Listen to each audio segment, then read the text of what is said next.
Her heart valve was so badly destroyed that surgeons had no choice but to cut it out. When they opened her chest, they discovered thick masses of bacteria clinging to the valve. It had been silently eating away at her heart for weeks, and every beat brought her closer to heart failure. The strange part was that she had no history of heart disease. She wasn't recovering from major surgery. She hadn't done anything people normally associate with a dangerous infection. Instead, doctors eventually traced the mystery back to an ordinary bathroom device that millions of people use every day without giving it a second thought. How could something designed to improve your oral health become the starting point for a life-threatening heart infection? And why did it take 76 days before anyone realized what was happening? This is Hidden Pathogens. This is Hidden Pathogens? She wasn't someone who ignored her health. If anything, she was the opposite. Jennifer paid attention to the little things. She kept up with her dental checkups. She brushed every morning and every night. A few weeks earlier, she'd even added a new step to her oral hygiene routine because she wanted healthier teeth and gums. It was the kind of decision millions of people make every year without a second thought. Looking back, the first warning came so quietly, it barely seemed worth noticing. One morning, while cleaning her teeth, she watched the water in the sink turn slightly pink. Her gums had bled before. It stopped within seconds. She rinsed her mouth, looked in the mirror, and got on with her day. Why wouldn't she? Bleeding gums are common. Most people have experienced them at least once. To her, it was just a little blood in the sink. She had no idea that a moment lasting only a few seconds might have changed everything. Days turned into weeks. Then she started feeling unusually tired. A low fever came and went. Some evenings she woke up drenched in sweat. She blamed work, then stress, then maybe a stubborn virus that just refused to go away. Never, not even once, did she suspect her heart. Because while she waited for the symptoms to disappear, something inside her body was changing with every heartbeat in one of the valves inside her heart, multiplying with every passing day. The habit she believed was protecting her health had already given something microscopic exactly what it needed. 76 days before surgeons opened her chest, a small package arrived at her front door. Inside was a Waterpik. She'd been trying to take better care of her teeth. She had read that a Waterpik could clean below the gum line more effectively than traditional floss. It sounded like a simple upgrade to a routine she already had, so she plugged it in. The first time she used it, the stream of water caught her by surprise. It felt stronger than she expected. When she finished, her mouth felt cleaner than it ever had before. Jennifer Hart was impressed. The next morning, she used it again. Then the morning after that. Within a week, it had become as automatic as brushing her teeth. Fill the reservoir, turn it on, move slowly from tooth to tooth, rinse, done. One morning, she noticed the water swirling into the sink had a faint pink tint. She paused, ran her tongue across her gums. The bleeding had already stopped. She shrugged, rinsed the sink, and left for work. It wasn't the first time she'd seen a little blood after cleaning her teeth. It probably wouldn't be the last. Days turned into weeks. The routine never changed. Every morning, she stood in front of the same mirror, held the same handle, pressed the same button. She had absolutely no reason to believe those few minutes would become the most important part of her medical history. Because while she thought she was protecting her smile, something had already begun. She just couldn't feel it yet. The question was, what had entered her bloodstream? Here's what happens inside Jennifer's body every day. While Jennifer was getting ready for work each morning, another process was unfolding where she couldn't see it. Every time the powerful stream of water passed over her gums, it also passed over tiny areas of irritation. Most were microscopic. Some bled so little, they disappeared almost instantly. To Jennifer, they were meaningless. To bacteria, they could become an opportunity. On one of those mornings, Bacteria likely entered her bloodstream through those tiny openings in her gums. Most people who experience this never become seriously ill. Their immune system clears the bacteria within minutes. But Jennifer wasn't about to have most people happen to her. Somewhere inside her heart was a valve that was more vulnerable than anyone realized. Instead of being swept away by her immune system, some of the bacteria found that valve and clung to its surface. That was only the beginning. Over the days that followed, more bacteria attached themselves to the same spot. They multiplied. They surrounded themselves with layers of platelets, fibrin, and other material from Jennifer's own blood, creating a protective mass called a vegetation. Hidden inside that growing layer, the bacteria had something every infection wants: protection. Jennifer's immune cells struggled to reach them. Antibiotics would eventually struggle too. With every heartbeat, the bacteria continued multiplying. The vegetation grew larger. The valve became weaker. Tiny fragments occasionally broke away and traveled through her bloodstream, while the infection slowly ate through the delicate tissue that opened and closed over 100,000 times every single day. Jennifer felt none of this happening. She went to work. She met friends. She slept. She woke up each morning believing she was becoming a healthier person. Meanwhile, an infection was quietly turning every heartbeat into another step toward heart failure. And by the time Jennifer noticed something was wrong, had the damage already become impossible to stop? Jennifer didn't wake up one morning feeling like she was dying. The infection was far more patient than that. Its first warning was exhaustion. One Friday afternoon, Jennifer found herself sitting in her car after work, staring at her front door. Normally, she'd walk inside without thinking about it. That day, she stayed in the driver's seat for nearly 5 minutes, trying to find the energy to get out. She told herself she'd had a long week. A few days later came the fevers. Not the kind that send you rushing to the emergency room. Just enough to make her feel chilled one moment and overheated the next. Some nights she woke up with sweat-soaked pajamas. By morning, she convinced herself she was getting over whatever bug had been going around. Life went on. So did the infection. Then something happened that Jennifer couldn't explain. She climbed a single flight of stairs at work, something she'd done hundreds of times before. By the time she reached the top, she had to stop. Hands on her knees, breathing hard, her heart pounding. It didn't make sense. She wasn't out of shape. She hadn't been running. She was simply walking. A few days later, while getting dressed one morning, she noticed several tiny red spots scattered across her lower legs. They didn't itch, they didn't hurt, they looked so harmless that she almost ignored them. Almost. Looking back, every symptom was pointing in the same direction. Jennifer just didn't know how to connect them. Neither did anyone around her. To her family, she looked tired. To her coworkers, she looked stressed. To Jennifer, it felt like a virus that refused to go away.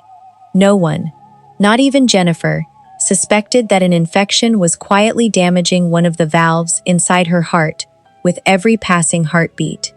By now, her body had been asking for help for weeks. The question was, would anyone recognize what it was trying to say? By the time Jennifer finally scheduled an appointment, she wasn't worried about her heart. She just wanted to know why she couldn't seem to get better.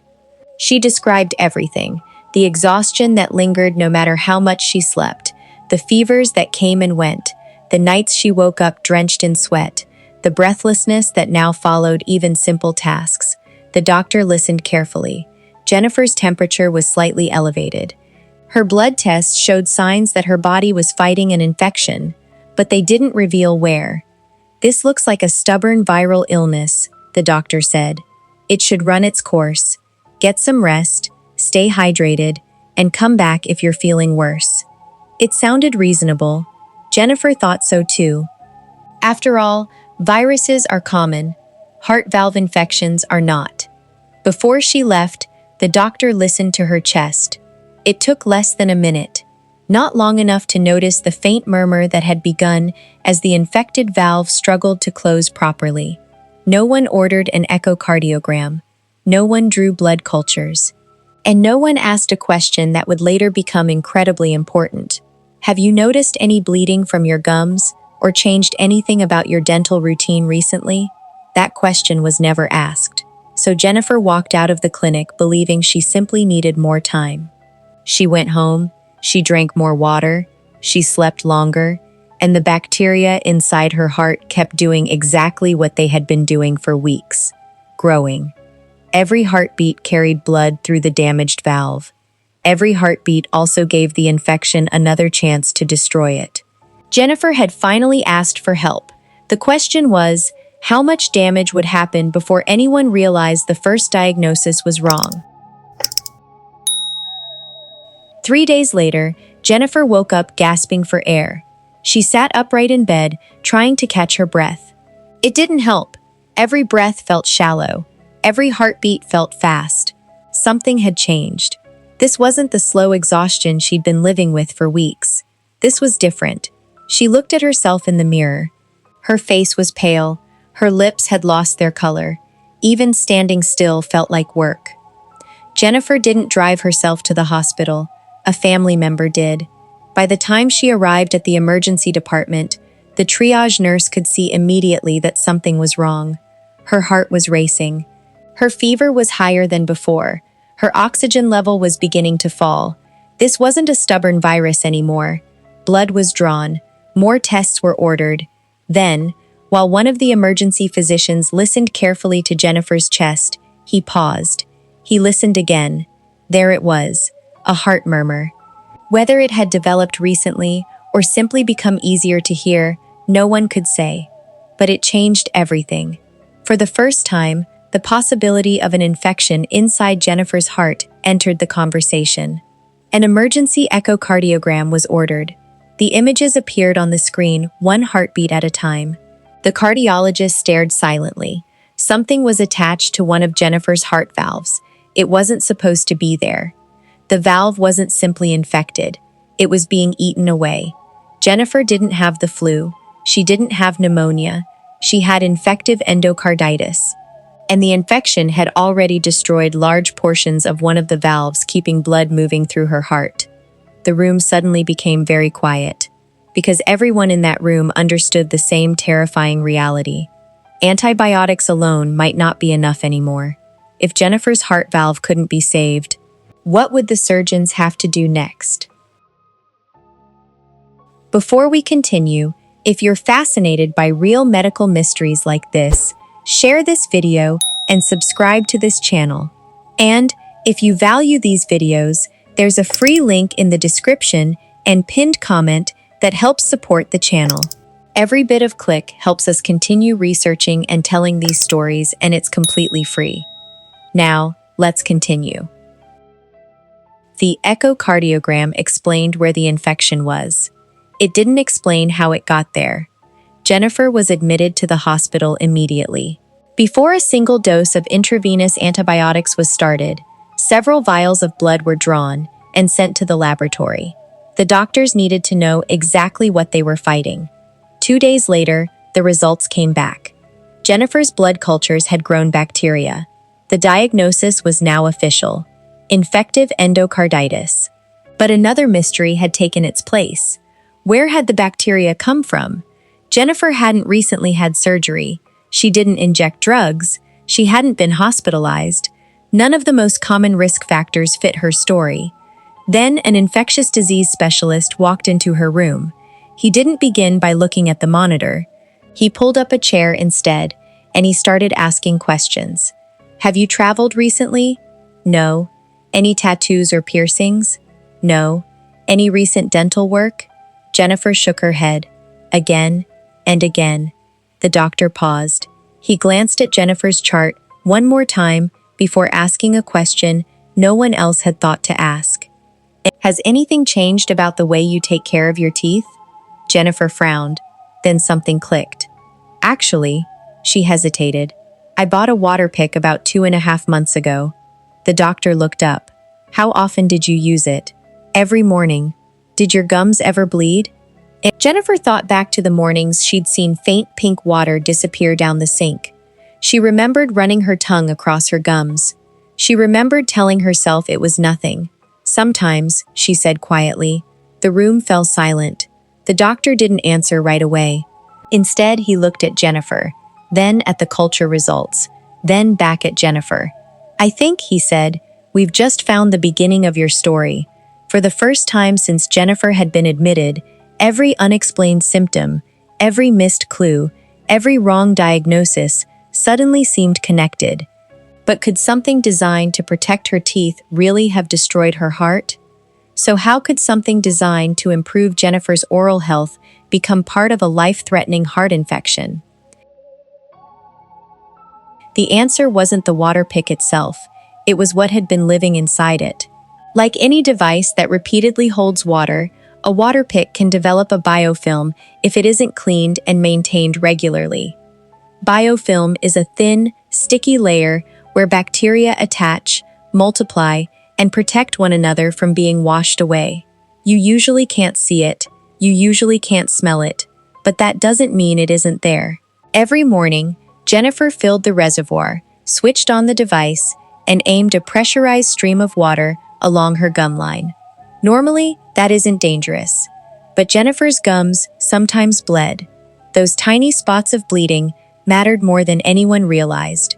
They created microscopic openings where bacteria could enter her bloodstream. Most of the time, that isn't a medical emergency. In fact, even brushing your teeth or flossing can occasionally allow small numbers of oral bacteria into the bloodstream. In healthy people, the immune system almost always clears them before they cause any harm. Jennifer's story was different. Somewhere inside her heart was a valve that was unusually vulnerable, whether from a subtle, previously undiagnosed abnormality or damage no one knew was there. It gave the bacteria something they rarely find, a place to attach. Once they did, they began building a bacterial colony wrapped inside Jennifer's own blood components. Cardiologists call it a vegetation. Don't let the name fool you. It isn't a plant, it isn't harmless. It's a living mass of bacteria, protected by layers of platelets and fibrin, making it much harder for both the immune system and antibiotics to eliminate. Then something even more dangerous began happening.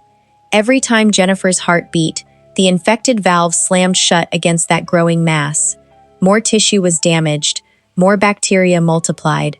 The valve slowly lost its ability to open and close correctly. Jennifer's heart wasn't failing because it was weak. It was failing because every heartbeat was helping the infection destroy it. And by the time the doctors understood exactly how it had happened, was medication alone ever going to be enough? The moment Jennifer Hart was diagnosed, the doctors started intravenous antibiotics, not pills. Powerful antibiotics delivered directly into her bloodstream around the clock. The goal was simple: stop the bacteria before they could destroy anything else. But there was one heartbreaking problem. The antibiotics could kill the bacteria. They couldn't undo what the bacteria had already done. A team of cardiologists, infectious disease specialists, and heart surgeons gathered around Jennifer's echocardiogram. The images told a devastating story. Large bacterial vegetations clung to her heart valve. Parts of the valve had already been eaten away. Instead of sealing tightly with every heartbeat, it was leaking blood backward through her heart. Then the surgeons noticed something even more dangerous. The vegetations weren't firmly attached. At any moment, tiny infected fragments could break loose. If one traveled to her brain, it could trigger a massive stroke. If another became lodged in a major artery, it could cut off blood flow to a vital organ. Jennifer wasn't just fighting an infection anymore. She was living with a ticking clock inside her chest. Now the entire medical team faced an impossible decision. Operate immediately or wait. Operating too soon meant cutting into tissue that was still infected and dangerously fragile. Replacing a valve surrounded by active infection carries its own serious risks, including the possibility that the new valve could become infected as well. Waiting wasn't safe either. Every heartbeat gave the bacteria another opportunity to destroy what remained of Jennifer's valve. Every heartbeat also carried the risk that another infected fragment could break away and travel somewhere it could never be retrieved. For Jennifer, every passing hour made one option safer and the other more dangerous. For 2 days, she remained in a hospital bed connected to IV antibiotics, while specialists debated which risk gave her the best chance of surviving. Neither option was good. Neither came with guarantees. Finally, the heart surgeon walked quietly into Jennifer's room. He closed the chart. He pulled a chair beside her bed. For a moment, neither of them spoke. Then he said the one sentence Jennifer never imagined she would hear. "We can't save your heart valve." The room was silent. "We're going to have to replace it." Jennifer had survived long enough to receive the right treatment. The question was, had she survived long enough to benefit from it? Because surviving the infection was only the beginning. Now she had to survive open heart surgery. Would her heart make it through one more fight? The morning of Jennifer's surgery, the infection was finally beginning to lose. The damage wasn't. The operating room was already waiting when she was wheeled through the doors. For the first time since this nightmare began, there was nothing more antibiotics could do. The rest would depend on surgery. Open heart surgery isn't simply an operation on the heart. To reach the damaged valve, surgeons must temporarily stop the heart itself and place the patient on a heart-lung machine that keeps blood and oxygen flowing while the heart stands completely still.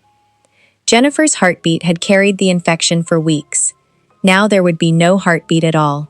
When the surgeons opened her heart, they saw what the scans had only hinted at. The infection had destroyed far more of the valve than anyone had hoped. Large, fragile vegetation still clung to the remaining tissue. Parts of the valve were so badly damaged they could not be repaired. The surgeon carefully removed every piece of infected tissue he could find. There could be no shortcuts. Leaving behind even a small pocket of infected material could allow the bacteria to begin all over again. Hours later, a replacement heart valve was sewn into place. The heart-lung machine continued working. The operating room became very quiet. Now came the moment every cardiac surgeon waits for. Would Jennifer's heart start beating again? Medication was given. The clamps were removed. For a few long seconds, nothing. Then, a heartbeat. Weak, slow, but steady. One beat became another, then another. The new valve opened. It closed. Blood began moving through Jennifer's heart the way it was always meant to. The operation had been successful, but Jennifer wasn't out of danger, not even close. The first 48 hours after surgery would be critical. Her new valve still had to prove it could withstand the infection her body had spent weeks fighting. Jennifer had survived the operation. The question was, could she survive everything that came after? Jennifer Hart survived the first 48 hours. Then came the next battle. The surgery had removed the destroyed heart valve. It hadn't erased the infection overnight. For the next 6 weeks, Jennifer remained on powerful intravenous antibiotics. Every few days, doctors drew blood to make sure the bacteria were finally gone. One blood culture came back negative, then another, then another. Slowly, the nightmare that had been living inside her heart began to disappear. Her fever stopped, the night sweats were gone, the exhaustion that had haunted her for weeks slowly began to lift. But recovery wasn't measured only by blood tests. Jennifer had to learn to trust her body again. The walk from her hospital bed to the hallway left her breathless at first. Then she made it to the nurse's station. A few days later, she completed an entire lap around the cardiac ward. Each step reminded her that healing doesn't happen all at once. It happens one heartbeat at a time. Weeks after surgery, Jennifer was finally well enough to go home. But home didn't feel the same. The scar running down the center of her chest reminded her what the surgeons had repaired. The bathroom reminded her where it had all begun. One morning, she opened the medicine cabinet. The Waterpik was still sitting exactly where she had left it before going to the hospital. She stared at it for a long time. Then she remembered the faint pink water disappearing into the sink. The mornings she told herself her gums were just a little sensitive. The fevers she blamed on a virus. The exhaustion she thought would pass. She reached out, unplugged the Waterpik, and quietly placed it in the trash. Not because every Waterpik is dangerous, but because, for Jennifer, it had become a reminder of the morning routine that nearly cost her the heart she was born with. Jennifer eventually returned to work. She laughed again. She exercised again. From the outside, most people would never know she was living with a replacement heart valve. But every dentist she would ever see, every doctor she would ever meet, would hear the same sentence, "I've had infective endocarditis." Those 4 words would follow her for the rest of her life. Jennifer's story was finally over, but one question remained. How could someone else stop the same invisible chain of events before it ever reached their heart? 76 days, that's all it took for an ordinary morning routine to become open-heart surgery. Jennifer didn't swallow a dangerous chemical. She wasn't bitten by a venomous animal. She didn't travel to a remote jungle or survive a rare tropical disease. She did something millions of people do every single morning. And somewhere along the way, an invisible chain of events began. A neglected biofilm. Tiny openings in bleeding gums. Bacteria entering the bloodstream. A vulnerable heart valve.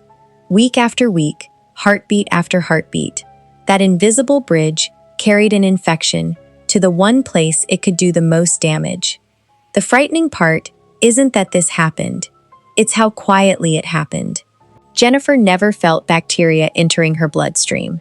She never felt them attaching to her heart valve. She never felt the infection growing inside her chest. By the time her body finally sounded the alarm, the damage had already been done. Here's what every cardiologist and dentist wants people to understand. Waterpiks are widely used and, when used and maintained properly, are considered safe for most people. Jennifer's story wasn't caused simply by owning one. It was the combination of a contaminated device, bleeding gums that created a pathway into the bloodstream, and a heart valve that turned out to be unusually vulnerable. Remove one link from that chain, and this story may never have happened. That's why cleaning any oral irrigation device according to the manufacturer's instructions matters. It's why persistent bleeding gums deserve attention instead of being ignored. And it's why weeks of unexplained fever, fatigue, night sweats, or shortness of breath, especially after bacteria may have entered the bloodstream, should never be dismissed without medical evaluation. Because infective endocarditis is rare. But when it happens, every day matters. Jennifer still smiles when she looks in the mirror. But every morning, the scar on her chest reminds her that the heart beating inside her is only there because surgeons replaced the valve she was born with. The Waterpik is gone. The lesson isn't. Most people will use a Waterpik for years and never experience anything like Jennifer's story.